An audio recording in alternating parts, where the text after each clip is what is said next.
আর যখন সেইভাবে মানুষকে গড়ে তোলা যায় না বা হয় না, তখন এটা জনসংখ্যা হয় এবং কখনো কখনো জনসংখ্যা বিস্ফোরণ ঘটে। বাংলাদেশ কোন পর্যায়ে আছে আল্লাহ ভালো জানে।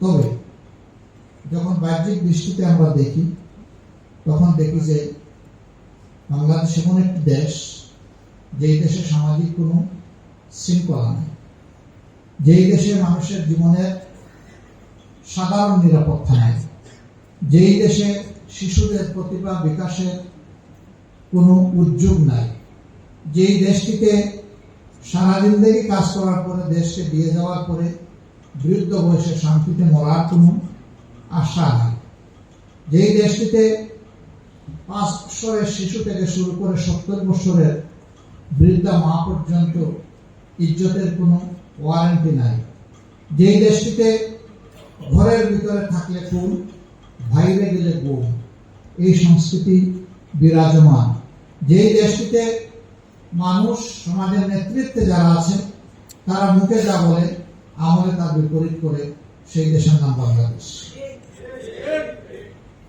এক এক করে 54 বছর অতিক্রম করলাম। দুনিয়া তো সবাই চলতে হয়, আমাদেরও চলতে হয়। দুনিয়া দেখার জন্য, শেখার জন্য যেতে হয়। লার্নিং এর জন্য আমরা যখন যাই, তখন মনে মনে অনুতাপ হয়, কেন এই অবস্থা হলো। 1998 সাল শহীদ মৌলানা মতিউর রহমান নিজামী সাহেব সিলেট শহরে আসছেন। একটা কর্মসূচিতে, সামাজিক এবং রাজনৈতিক কর্মসূচিতে তিনি অংশগ্রহণ করবেন। আমার সুযোগ হয়েছিল তার সফর সঙ্গে ছোট্ট একটি জার্নি করা, ঢাকা থেকে সিলেট।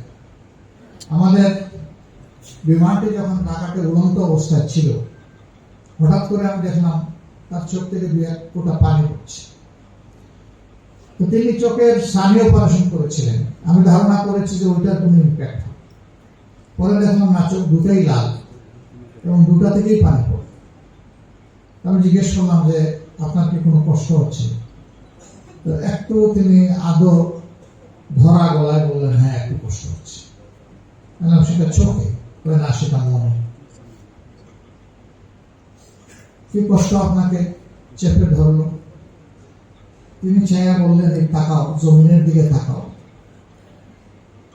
হয় সবুজ না হয় সিলভার। এখানে কোনো মরুভূমি নাই, পাথরের কোনো পাহাড় নাই। আল্লাহ তাআলা উর্বর একটা ভূমি আমাদেরকে দান করেছেন।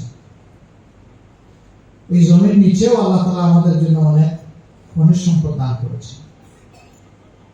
সমুদ্রের সিলভার অংশে আল্লাহ তাআলা আমাদেরকে জলজ সম্পদ দান করেছে।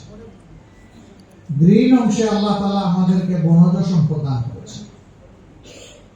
চলমান কোন পশু যদি নজরে পড়ে, তাহলে বুঝতে পারতো যে আল্লাহ তাআলা আমাদেরকে প্রাণীজ সম্পদ দান করেছে। কিন্তু আমরা ভাগ্য বিড়ম্বিত।